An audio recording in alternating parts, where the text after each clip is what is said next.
Сәлеметсіңдер ме балалар? Жақсылық жасау, мейірімді болу дегеніміз, бұл тек қана адамдарға ғана емес, қоршаған ортаны, айналаны, барлығына қамқор болу. Ал адамдар мейірімді, қайырымды болса, еліміз тыныш, тату болады. Сондықтан риясыз жақсылық жасау керек. Олай болса, бүгінгі тәрбие сабағымыз мейірімділік, асыл қасиет деп аталады. Сабағымызда адамның бойындағы жақсы қасиеттердің бірі мейірімділік туралы әңгімелесеміз. Жүсіп баласағұн бабамыз, кір тигізбей ұста ойыңның өресін, мейірім етсең, мейірімділік көрерсің деп, мейірімділікке зор мән берген.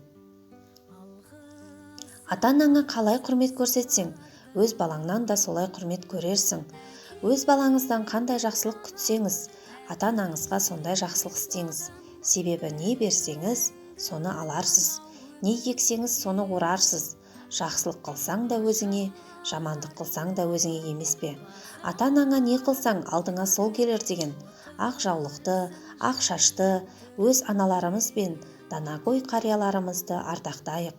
Көңілдеріне қаяу, жүректеріне қайғы салмайық ағайын.